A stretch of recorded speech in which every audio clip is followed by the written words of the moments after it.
News. So while Dak is trying to negotiate a new deal with the Cowboys, a lot has been made about his raw talents. And former NFL quarterback Sean Salisbury joined the Dan Patrick Show and offered his opinion. He thinks that Dak may be better than people are giving him credit for. I actually think Dak Prescott is the most underrated quarterback in the NFL. When he came out his year, I had him as the second quarterback on my rankings. He ends up going in the fourth round. The one weakness for me with him is, can you carry a team like Rodgers or Brady? They can carry a team. Can Dak do it? And right now, I think that's the big question mark. But he's pretty accurate underneath. Get better throwing the ball down the field. I do think there's something to prove, but I also think he's extremely disrespected when you look at who you compare him to. Preach. Preach. I do think Dak is disrespected. Yeah, I think that's. I think is disrespect the right word? I think he is undervalued. Undervalued is is less harsh than disrespected would be like nobody's except Nick Wright. Nobody's dissing him. I understand that the money is very daunting when it comes to Dak Prescott, but we do this every time. The market is what the market is. Dallas could have locked this up a long time ago, and the market wouldn't be what it is. You wouldn't have had Jimmy G. You wouldn't have had Carson Wentz. Bring the market up. Now this is what it costs for a starting quarterback, no matter what your talent level is. What did we just have a conversation about? You have to have a quarterback. We literally just spent 10 minutes talking about how important the quarterback position is and why the XFL is valuing that the way that they are. You have to have your quarterback. And Dak is low-key disrespected. Yeah, he is. If you look at their record, you look at the success that they've had in the playoffs, I mean, he's 1-2 in the playoffs. He's been in the league for 4 years. What more are you actually asking for? Has he been in the league 3 or 4 years? 3 years. He's going into his fourth year. This is his fourth year, yeah. Yeah, I mean, he's completed 66% of his passes, 7.4 yards per throw. He's at 115.7 passer rating on deep throws, ranked 4th in the NFL last season behind Breeze, Russell Wilson, and Aaron Rodgers. Well, it's funny. It's a little like Russell Wilson. When Russell Wilson, because he was different, he was smaller and ran around a lot. And everybody for years was like, I don't know. And then all of a sudden one day, the stat came out that Russell Wilson had the second best passer rating in league history. Everybody went, he does? And then he led the NFL in touchdown passes with a bad O-line, and they're like, he did? There are some metrics that eventually, if you have 115 quarterback rating, even Goulet, who's a very on the fence, at some point, you're just going to have to own that quarterback rating, John. That's a pretty good number. I noticed Joy didn't mention his touchdown passes, which top out at 23 every year. Well, look, Goulet, you're very welcome to let Dak go and, run the risk of seeing if you draft the next Troy Aikman. That's available.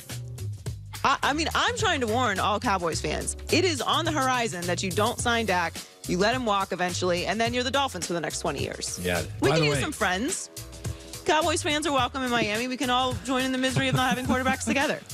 So there hasn't been many seasons when the Steelers would be considered flying under the radar. This year, it kind of feels that way, and Bill Cowher thinks that. He was on CBS KDKA.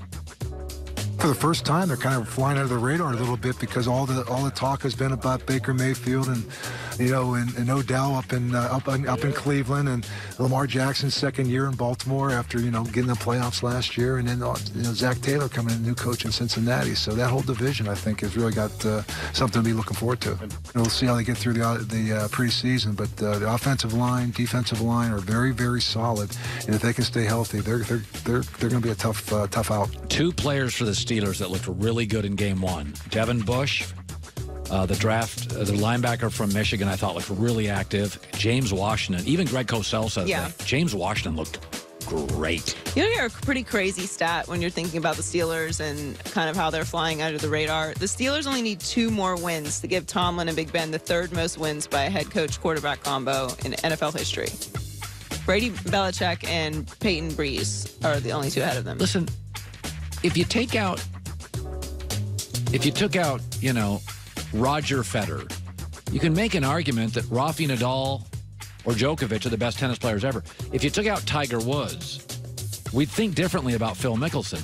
The bottom line is, if there wasn't a guy named Tom Brady and Bill Belichick, we may have a different... Well, yeah, I mean, if you look at the Jordan era, how many amazing players, all-time legends, played during the Jordan era, but he separates from the rest of them. That's Yeah. why Brady Belichick is such an outlier, and we're not going to ever see it again. Ben played in Brady's prime and Peyton Manning's mid-prime. So, I mean, listen, Pittsburgh. And he's had a lot of success. Yes. So there's nothing. I think that they're flying under the radar because of all the drama that happened last year. Obviously, they missed the playoffs, and because of what Bill just said. There's a lot of buzz in that division. They're paying attention over here and paying attention over there. I think it's the best case scenario for the Steelers. Not a good situation for the Lakers, though. Finally, Boogie Cousins has torn his ACL, according to Shams Charania. He tore his ACL while he was working out in Vegas on Monday. According to Woj, he left Vegas to come to LA to get the diagnosis on his knee, and it turns out it is a torn ACL. So in the past 566 days, Cousins has torn his Achilles, his quad, and his ACL. We're showing a list of his injuries right now. Back to November 2015, strained right Achilles, sore back, left ankle sprain, sprained right ankle, sore right Achilles, torn left Achilles, torn left quad, and torn ACL. Yeah. Now, he is a four-time All-Star, and he averaged 21.2 points and 10.9 rebounds throughout his career. He's a very good offensive player. Incredible force of nature, very talented.